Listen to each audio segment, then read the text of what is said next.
Somewhere in this book there is a great children's illustrated book story. However, as the book sits, the girl who heard the music, it's an illustrated book that seems to have two stories, maybe even three stories, that needed to be fleshed out further, or have two of the story strands expelled for another book.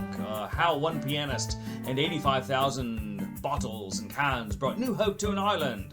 And the titular title is actually one of the authors, Mahani Teeve. She is a piano prodigy, grew up on Easter Island. However, the rub is Easter Island is very far away from everything, and there was no piano. The moment Miss Teeve sat in front of a piano, she knew she had a gift.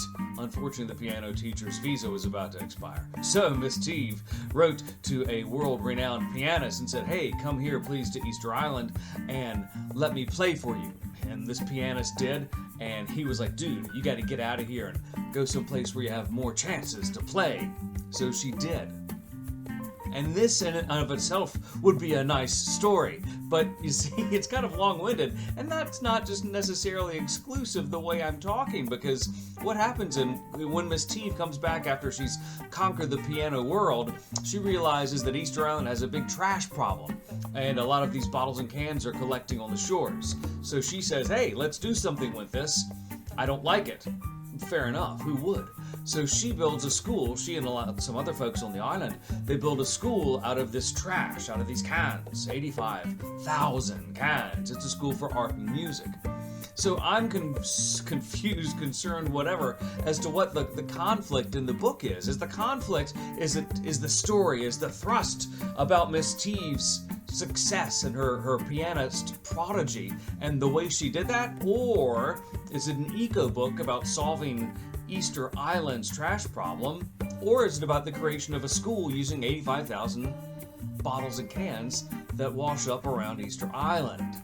It's almost like you've got three strands of a story that add up to a book that isn't really horrible, but you're still trying to figure out the point. But having said that, kids love Easter Island. So if they look at the cover and they see those heads on there on the piano, the illustrations are gorgeous. It's going to hook in some kids, but those older kids are going to get a little watery and say, "What's going on here? I'm not sure what the plot's supposed to be.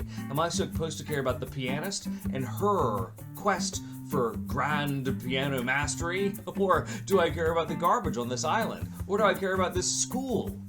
Maybe it's all three. It's a niche book that's really going to have to find its niche. It's going to be those pianists who are environmentalists who also want to build a school out of recycled materials. That's a stretch. Yeah. Someone's going to love this book, but it's not going to be everybody's jam because it tries to do too much.